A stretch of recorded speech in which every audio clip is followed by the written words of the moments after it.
Hello everyone, knowledge library science में आपका स्वागत है। चैनल को लाइक शेयर सब्सक्राइब करो और इसी तरह से हमें सपोर्ट करो।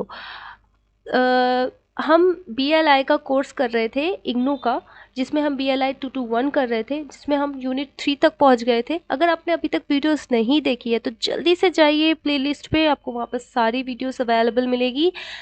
वहाँ पर जाके आप सारी वीडियोस देख सकते हैं। 12 वीडियोस तक अपलोड कर दी गई है। ठीक है, ये पार्ट 13 है। ठीक है, यूनिट 3 यहाँ पर कंप्लीट हो जाएगा इस पार्ट में। ठीक है, एंड देन हम पहुँचेंगे यूनिट 4 में। मैं बहुत डिटेल में पढ़ा रही हूँ, तो बी पेशेंट, बी कॉर्पोरेट, इसलिए मुझे थोड़ा ज़्यादा टाइम लग रहा है और वीडियो उसके पार्ट्स भी ज़्यादा है, जिससे आपको बहुत अच्छे से बेनिफिटेड हो और आपके मार्क्स बहुत अच्छे आए और बैक ना आए। 221 में बैक बहुत आती है बच्चों की इग्नू में, इसलिए मैंने इसको प्रेफरेंस दी है फर्स्ट। ठीक है, अब जब हमारा BLI 221 हो जाएगा तो हम 223 बनाएंगे, जिसमें भी बैक बहुत ज़्यादा आती है। तो I hope you understand me and please be corporate. मुझे इसी वजह से थोड़ा टाइम लग रहा है। चलिए फटाफट से स्टार्ट कर देते हैं सेशन, हमें टाइम वेस्ट नहीं करना है। हमने टाइप्स ऑफ इंफॉर्मेशन इंस्टीट्यूट्स कर लिया था। अब हम देखेंगे इंडियन सिचुएशन को, इंडियन के ग्रोथ पैटर्न्स क्या है।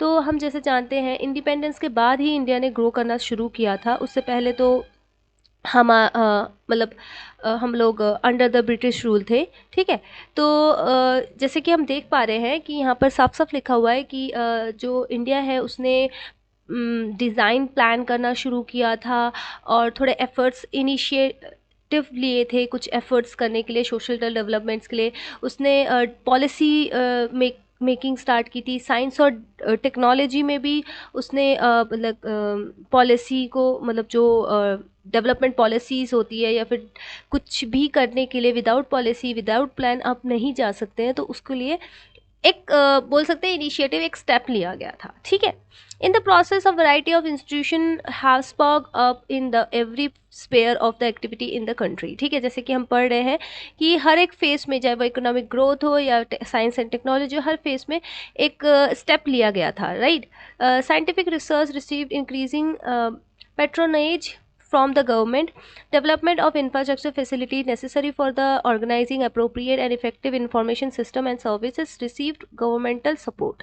This situation paved the way for the development of the libraries and information institutions distributed throughout of the country.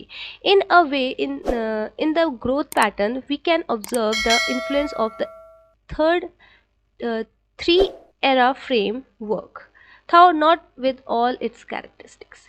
ठीक है, तो यहाँ पर हम देख पा रहे हैं कि जो हमने इंफ्रास्ट्रक्चर डेवलपमेंट किया, जो कि बहुत नेसेसरी था किसी भी ऑर्गेनाइजेशन को चलाने के लिए।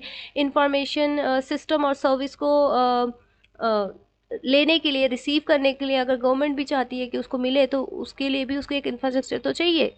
ठीक है, तो उसको करने के लिए भी हमें एक स्ट्रक्चर तो चाहिए, तो इंफ्रास्ट्रक्चर ग्रो करना बहुत इंपॉर्टेंट था। तो सारी चीज़ें बहुत इंपॉर्टेंट, तो इसकी तरह से 3 एरा फ्रेम वर्क है जो कि हम पढ़ेंगे। ठीक है, देखते हैं वो क्या है। ग्रोथ पैटर्न में वो हमें मेंशन मिलेगा। ठीक है, देख लेते ग्रोथ पैटर्न कैसे हुआ था। Institution such as library, documentation and information centers at academic and professional levels, research and development institute and laboratories, government agency and many public and private sector undertaking have emerged in large numbers. ठीक है, जैसे कि हम पढ़ पा रहे हैं यहाँ पर लिखा हुआ है कि जितने भी libraries, documentation centres, academic, professional, research and development centres, laboratory, government agency, सब के सब बोल सकते हैं एकदम से लार्ज नंबर में इमर्ज होना शुरू हुए थे, मतलब उनकी शुरुआत हुई थी। ये इनिशियल स्टेज था। In the initial stage all this organization functional in isolated without any linkage among themself. ये सारे के सारे अलग अलग काम कर रहे थे क्योंकि ये इनिशियल स्टेज था। ठीक है, but with the passage of time we could perceive establishment linkage among some categories of institutions that emerged during era 1। तो उसके बाद क्या हुआ, धीरे धीरे हम लोगों ने क्या किया, हम लोगों ने एक कनेक्शन बनना शुरू हुआ, एक ब्रिज बनना शुरू हुआ, हम बोल सकते हैं, एक कनेक्टिविटी आई जितने भी ऑर्गेनाइजेशंस हैं उनसे, इंफॉर्मेशन गिवन और टेकन, जो भी जैसे गिवन और टेक होता है, तो उसकी एक कनेक्टिविटी आई, एक लिंक, एक लीके बोल सकते हैं, एक लिंक बना, एक लीकेज हुआ, ठीक है। और उसी तरह से हम एरा सेकंड देखते हैं। On the other hand, during the era 2, organization which were established during the 1950s and 60s fulfill needs of mission oriented establishment। फिर जो भी ऑर्गेनाइजेशन बनी थी उनको मिशन ओरिएंटेड एक टारगेट उनको अपनी फुलफिल करनी थी, जैसे कि जैसे बोल सकते हैं कौन कौन सी, जैसे 19 से 50s के बीच में कौन कौन से ऑर्गेनाइजेशन बने थे। एटॉमिक एनर्जी कमीशन, ये डेट्स बहुत इंपॉर्टेंट हैं, एंट्रेंस एग्जाम्स में भी बहुत आते हैं, ठीक है। मतलब जब आप MCQ के एग्ज़ाम्स दोगे तो उसमें भी ऐसे क्वेश्चंस आते हैं, तो डेट्स बहुत याद रखना। अब यहाँ पर आपको एक आइडिया तो मिल जाएगा कि 90 to 50 की 60 से बीच में ही अब AEC, इसरो और CSIR, ICMR और DRDO और ICAR, ये जितने भी ऑर्गेनाइजेशन है ये इसी 10 ईयर के बीच में ही इस्टेब्लिश हुए थे, बने थे, और उन्होंने अपना जो मिशन था, उनका मिशन ओरिएंटेड जो प्रोजेक्ट्स थे उनको स्टैब्लिश किया था, right. Indian space research organization ISRO हो गई, electronic commissions, also council of scientific industrial research, Indian council of agriculture research. तो ये सारे के सारे इंस्टीट्यूशंस हैं जो कि ऑर्गेनाइज हुए थे उस टाइम पे, एंड अदर रिसर्च कॉम्प्लेक्स में also be included in this group. However there has not been any efforts to coordinate the information activities of the two eras of the institutions, ठीक है। तो ये जो इंस्टीट्यूट ऑर्गेनाइजेशंस है इनके जितने efforts थे उतने एफर्ट्स अदर्स के नहीं थे, बट ये हमारा सेकेंड एरा था, ठीक है। हम अब थर्ड एरा देख लेते हैं। फ्रॉम 1970s, 1970 के बाद हमारा थर्ड एरा स्टार्ट होता है। It may be stated that era third type of organization started to emerge. बहुत तरह के जो ऑर्गेनाइजेशन है वो और स्टार्ट हुए थे, like small enterprise documentation centre, इसको सेंडॉक्स भी बोलते हैं, सेंडॉक जैसे नेसडॉक होता है वैसे सेंडॉक्स, ठीक है। तो ये 1971 में हुआ था, ठीक है। Documentation center attach to the national health and family welfare institutions, ठीक है। And few other might be considered as information support center to problem solving types of institutions. Most of the CSIR laboratory started problem oriented research and require specialize information center. जैसे हम देख पा रहे हैं कि जो डॉक्यूमेंटेशंस है उसको अटैच किया गया एक ऑर्गेनाइजेशन के साथ, राइट। ऐसे करके हम बोल सकते हैं कि लाइब्रेरी या इंफॉर्मेशन इंस्टीट्यूट्स का डेवलपमेंट हुआ, ठीक है। और जो क्या कहते हैं लेबॉर्ट्रीज़ थी ICS की, उन्होंने प्रॉब्लम ओरिएंटेड जो रिसर्च है उस पर अपनी एक होता है ना उस टाइप के एक रिसर्च सेंटर या बोल सकते हैं एक इंफॉर्मेशन सेंटर का इस्टेब्लिशमेंट हुआ, एक स्पेशलाइज्ड सेंटर्स को बनाया गया, ठीक है। This is enable the development of organization like national medical library, ठीक है। तो इस तरीके से ये सारा का सारा वर्क हुआ। तो ये हमारा क्या हो गया, ये हमारा थर्ड एरा हो गया, राइट। ये हमारा थर्ड एरा हो गया। इसमें आप और भी एग्जांपल्स देख सकते हैं, और भी एग्जांपल्स आप यहाँ पर मेंशन किए गए हैं, आप इसे थॉरली पढ़ सकते हैं, ठीक है। मैं आपको एक जस्ट एक ब्रीफ नॉलेज दे रही हूँ कि एग्जैक्टली क्या बोल रहा है ये पैरा, ठीक है। यहाँ पर सारा आपको थर्ड नॉलेज के बारे में, थर्ड एरा के बारे में दिया हुआ है, ठीक है। नेक्स्ट देख लेते हैं, नेक्स्ट क्या है। Since most of the above mentioned organization grow in the context of serving scientific and technical information here, and hence they did not attempt provisions of societal information, ठीक है। तो ये सारे के सारे क्या थे, ये टेक्निकल और साइंटिफिक जो इंफॉर्मेशन थी उसको लेके बनाए गए थे, पर ये सोशल नहीं थे, ठीक है। They are not social information centers, ठीक है। तो इस तरीके से हम लोगों ने क्या किया, नेक्स्ट देखते हैं। national information centers try to integrate social information with administrative information in efforts to design an administrative information system for India. ठीक है, तो social information जो है उसको डेवलप करने के लिए एक इनोवेशन, एक एडमिनिस्ट्रेशन किया गया कि हमें इसी का, तो at this stage it may be emphasise that the information serves in India have not reach the level of sophistication either in the term of utilising modern technology to offer versatile service or in the production of reprocess and consolidated package of information which could meet the specific information needed at the policy and the decision making. जैसे कि हम सब जानते हैं कि अभी जो एक मतलब ये कहने की कोशिश ये करें कि एक जो स्टेज है इंडिया की वो इतनी डेवलप नहीं हुई थी कि मॉडर्न टेक्नोलॉजी के हिसाब से जिस हिसाब से मॉडर्न टेक्नोलॉजी डेवलप हुई है उसके हिसाब से उस लेवल का हम अभी तक नहीं पहुंच पाए हैं. ठीक है, उस हिसाब से हम अपनी प्रोडक्टिविटी नहीं दे पाए हैं, उस हिसाब से हम एक जो कंसोलिडेट पैकेज ऑफ इंफॉर्मेशन है वो भी नहीं कर पाए हैं. But we are growing, still we are growing, right? In other words, the institution that emerged as a result of three era framework could offer only traditional type of information service with hardly any distraction of in spite of urgent need to introduce distinctiveness in their service and product. तो उस time पे जितने भी era में जो organisation हुए थे वो सारे के सारे ट्रेडिशनल मेथड से ही चल रहे थे. वो जिस हिसाब से टेक्नोलॉजी आई थी उस हिसाब से वो परफॉर्म नहीं कर पा रहे थे, राइट. नेक्स्ट देखते हैं, नेक्स्ट क्या है. In 1980s, however, witnesses a change in the policy of government toward the information infrastructure in the country. As a result, many have occurred. For example, the government encouraged the modernization of the information system in the systematic manner.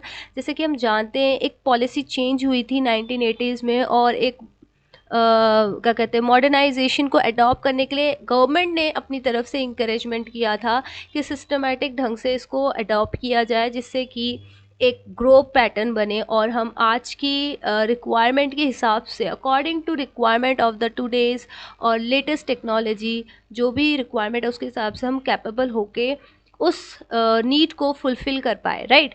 This result in the development of national information system like NISSAT now discontinued, जो कि अब discontinued हो गया है.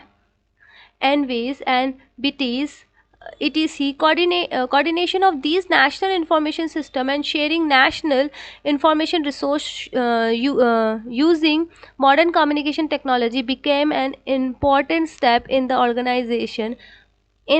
reorganization of information institute in the country. in जो और ये इस टाइप की जो ऑर्गेनाइजेशन थी इन्होंने एक अब बोल सकते हैं एक कोऑर्डिनेशन किया, ठीक है, और एक स्टेप लिया और रीऑर्गेनाइज किया जितने भी इंस्टीट्यूट्स थे और इस्टेब्लिशमेंट किया एक बोल सकते हैं मॉडर्न कम्युनिकेशन टेक्नोलॉजी का, मतलब उसमें अडेप्टेबिलिटी लेके आए. नेक्स्ट देखते हैं, efforts were made to establish resource sharing networks. क्या एफर्ट्स थे, उससे क्या हुआ, एक स्टैब्लिशमेंट हुई रिसोर्स शेयरिंग नेटवर्क की. प्रोजेक्ट सच एज इनफ्लिपनेट का क्या कहते हैं स्टैब्लिशमेंट हुआ, डेलनेट का हुआ, कैलिबनेट का हुआ. Making using of facilities providing the INDONET and NICNET. ठीक है, किसने बनाया था, provided by INDONET and net. ठीक है, इन तीनों को have been designed and made operational. Networking and resource sharing concept is being seriously pursued in the development of information service and product at different level. ठीक है, जो एक networking system ready किया गया, रिसोर्स शेयरिंग कंसेप्ट को seriously persuade किया गया development की ओर, जिससे इंफॉर्मेशन सर्विस और प्रोडक्शन जो है वो डिफरेंट लेवल पे डेवलप्ड हो पाए. ठीक है, the organization principle behind this growth appear to be optimum and effective use of available resource. ठीक है, यहाँ पर क्या बोल रहा है, organizing principles. behind this growth appear to be optimum and effective use of available resource। कोशिश यही की गई, ठीक है, कि जो हमारे पास अवेलेबल रिसोर्सेज है उसका बहुत ही इफ़ेक्टिव और ऑप्टिमम यूज़ कर पाए, जिससे एक सोशल टर्ल डेवलपमेंट हो। फॉर किस लिए? सोशल टर्ल डेवलपमेंट, ठीक है। अब in this context the progress achieved by Telnet and InfliBnet is considered significant। जैसे कि हम जानते हैं Telnet और InfliBnet जो है वो एक बहुत बड़ा एग्जाम्पल है इस डेवलपमेंट का, राइट। अब फ्यूचर डायरेक्शन ऑफ ग्रोथ देख लेते हैं, फ्यूचर डायरेक्शन ऑफ ग्रोथ क्या है, ठीक है। The growth has been uneven. Growth जो होता है वो कभी भी इवन नहीं होता, राइट, वो हमेशा अनइवन रहता है। आपको नहीं पता कि फ्यूचर में, आप बस प्रिडिक्ट कर सकते हो, राइट, बट आपको उसके हिसाब से डेवलप होते रहना है, ठीक है। Not necessary based on the well drafted plan. जैसे कि मैंने बताया कि वो बिल्कुल भी प्रिडिक्टेड नहीं होता, मतलब बिल्कुल भी आप नहीं बोल सकते कि हाँ आप इसी तरीके से जाएंगे। आप प्रिडिक्ट कर सकते हैं, मतलब फ्यूचर को ओनली प्रिडिक्ट कर सकते हैं, पर एग्जैक्टली नहीं बोल सकते हैं, ठीक है। तो वो वेल ड्राफ्टेड प्लान नहीं होता। This situation needs to be rectified through a well thought out national information policy. ये क्या है? ये प्रॉपर एक सिचुएशन है जिसको रेक्टिफाइड किया जाता है थॉरली, ठीक है। वो भी कौन करता है? नेशनल इंफॉर्मेशन पॉलिसी करती है, फिर भी वो प्रिडिक्शन ही करती है, राइट। हाँ, प्रिडिक्शन करने से क्या होता है कि उसके जो चांसेस होते हैं, अगर आप थॉरली कर रहे हैं किसी चीज़ को प्रिडिक्ट, तो उसके जो फेल होने के चांसेस जो होते हैं वो बहुत कम हो जाते हैं। अगर आप स्टडी कर रहे हो कि हाँ अब किस तरह की टेक्नोलॉजी आ सकती है या किस तरीके से डेवलपमेंट प्लान्स हम कर सकते हैं, इसको किस तरह से इनिशिएटिव ले सकते हैं, तो हम बोल सकते हैं कि अगर हम थॉरली उसको जाएं, एक एक स्टेप्स को थॉरली रेक्टिफाइड करते हुए जाएं, देन हमारे जो चांसेस होंगे प्रोडक्शन के, वो लूज होने के या उसे फेल होने के चांसेस कम हो जाते हैं, ठीक है। We provides guidelines relating to the private purity areas for developing and fostering information institute in the country। पहले तो purity basis पे जो areas थे उनको डेवलप करने का एक गाइडलाइन प्रोवाइड किया गया, right. It is needless to emphasize that these institutions should have flexible structure which will enable them to meet the changing needs of the emerging information society and new competitive era, ठीक है। तो जैसे कि हम देख पा रहे हैं कि जो नीडलेसनेस जो है एक इंस्टीट्यूट की, उसको फ्लेक्सिबिलिटी होनी पड़ेगी, जिससे क्या होगा कि जो भी चेंजेस होंगे, जो भी चेंज रिक्वायर्ड होंगे, जो भी चेंज नीडेड होंगे, उनको इमर्ज करने में, उनको अडेप्ट करने में, उन्हें एनेबल करने में प्रॉब्लम कम आएगी और एक न्यू कम्पिटिटिव एरा में बोलते ना एक स्टेबिलिटी आ पाएगी, ठीक है। आप वहाँ पर आप खड़े रह पाओगे, ठीक है। तो ग्रो करना बहुत ज़रूरी है।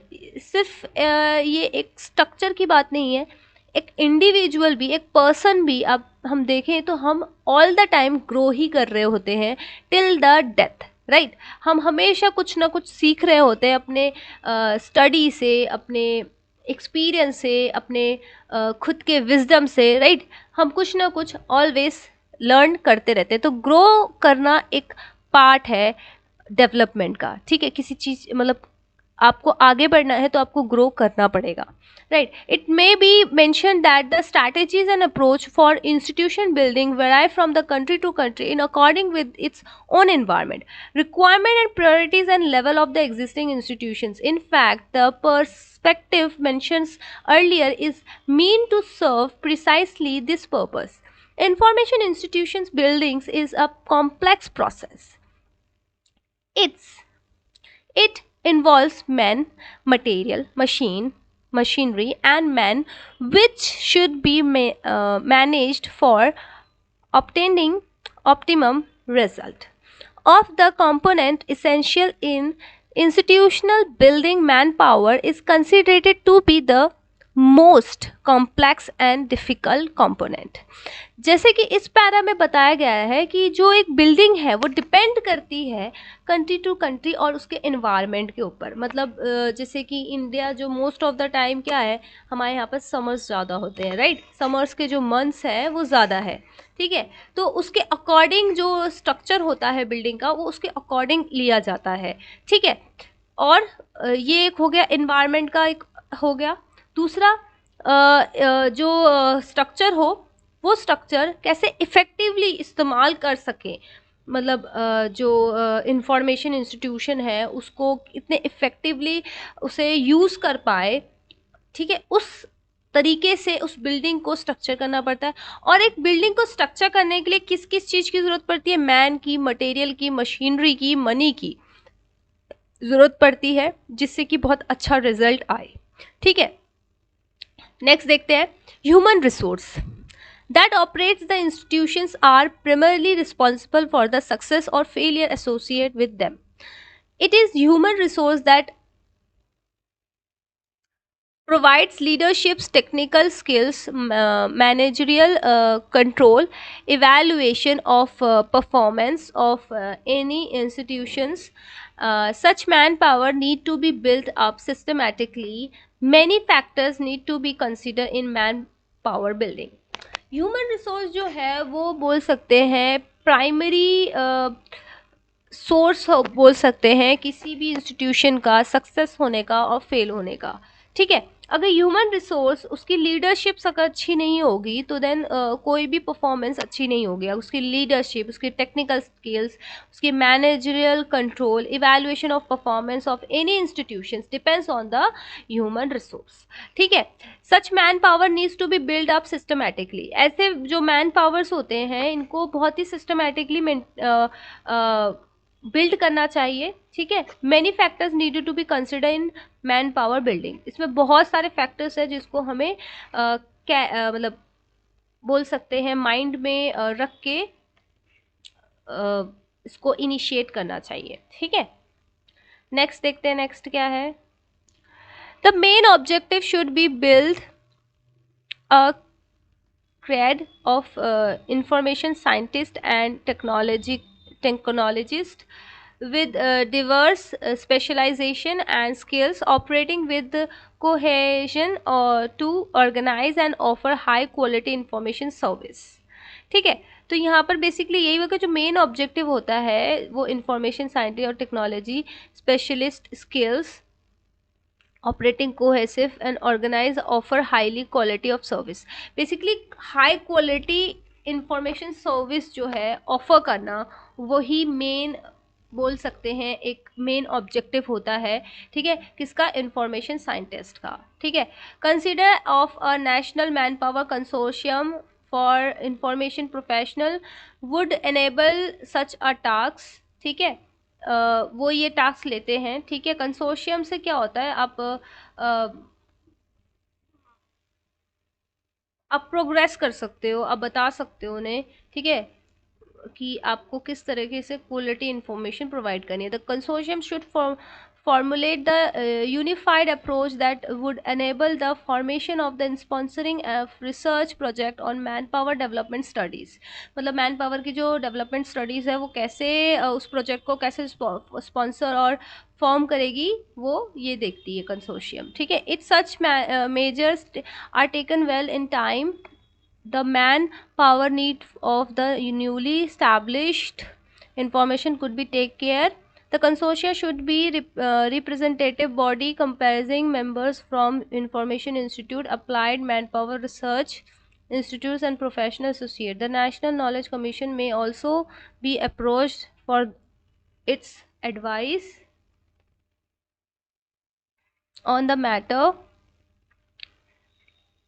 The above suggestion step is implemented would lead to the establishment of the effective information institute in the country। जैसे कि ये बता रहे हैं कि जो बेसिकली अगर आपका जो स्टाफ है वो वेल एजुकेटेड होगा, वेल इन्फॉर्म्ड होगा, तो वो क्या करेगा, वो अच्छे से सर्व कर पाएगा, राइट। तो उसके लिए किस किस टाइप के इनिशिएटिव्स लेने चाहिए वो सारे के सारे यहाँ पर मेंशन्स है, ठीक है। नेक्स्ट टॉपिक देख लेते हैं हमारा हमारा नेक्स्ट है role of information institutes in knowledge based economy. ठीक है, जो इंफॉर्मेशन इंस्टीट्यूट्स है वो कैसे नॉलेज बेस्ड इकोनॉमी में हेल्प करता है। ठीक है, देख लेते हैं। In the foregoing pages we have learned about the range and variety of information institute existing in India. However, we have not attempt to know how far these organizations are prepared for their role in new competitive era. ठीक है, called knowledge based economy. वो कैसे, हम लोगों ने ये बात ही नहीं करी है, राइट। कम्पिटेटिव एरा चल रहा है, लाइक इतना कंपटीशन है किसी भी लेवल में, तो वो कैसे काम करेंगे, इसको हम बोलते हैं नॉलेज बेस्ड इकोनॉमी। ठीक है, we do not find case studies assigning the preparedness of Indian Information Institute report in the literature. However, on the study conducted elsewhere, some performance indicators which might prove helpful as a parameter such studies are presented in the following paragraph. ठीक है, तो इनके पास कोई वैसा case तो है नहीं, ठीक है, जैसा कि बुक में हम पढ़ पा रहे हैं, बट उन्होंने कुछ इंडिकेटर्स दिए हैं हमें समझने के लिए। देख लेते हैं क्या क्या है, पैरामीटर्स क्या क्या है। ठीक है, तो parameters are organisational restructuring, these includes, क्या क्या रिस्ट्रक्चर होता है, reorienting the structure according to the market and product and process, मतलब according to the market need उसके प्रोडक्ट और प्रोसेस में चेंजेस आने चाहिए। ठीक है, becoming fatter and more flexible, आपको धीरे धीरे मोर फ्लेक्सिबल होना पड़ेगा according the modern technology, according the need of the current situation. ठीक है, और जैसे जैसे जैसे हम कह रहे हैं कि ये न्यू कम्पिटिटिव एरा है, तो ये एरा कम्पिटिटिव क्यों है, तो इसकी जो रिक्वायरमेंट है उसको आप फुलफिल करोगे तभी आप कंपटीशन में स्टेबली खड़े रह पाओगे, right. Relay on more on informal communication. ठीक है, आपको इनफॉर्मल कम्युनिकेशन पे रिले रहना पड़ेगा, जिससे आप अच्छे से समझ पाओ कि एग्जैक्टली जो आपका यूज़र्स है वो उसकी रिक्वायरमेंट क्या है। क्रिएटिंग फ्लेक्सिबिलिटी वर्क ग्रुप्स, आपको फ्लेक्सिबिलिटी रखनी पड़ेगी जो आपका वर्क ग्रुप है। ठीक है, जिससे क्या होगा, एक हैप्पी इन्वायरमेंट अगर रहेगा तभी आपका स्टाफ सबसे अच्छे से काम कर पाएगा। Expansion in role and functions, एक expansion in role and functions होना चाहिए। आईटी स्पेशलिस्ट को रखना चाहिए। ट्रेनीज एंड एजुकेटर्स, जो भी ट्रेन एंड एजुकेटर्स हैं, जैसे कि आपके जो एम्प्लॉयज़ है, या फिर आप बोल सकते हैं आप उनको ट्रेन कर पाओ बीच बीच में। नेगोशिएटर्स की ज़रूरत पड़ सकती है, फिल्टर्स की ज़रूरत पड़ सकती है, नेविगेटर्स की ज़रूरत पड़ सकती है, और नॉलेज मैनेजर्स की भी ज़रूरत पड़ सकती है। इस तरह का स्टाफ्स आपको रखना पड़ेगा, जिससे आपका जो एक्सपेंशन है वो बहुत अच्छे से होगा।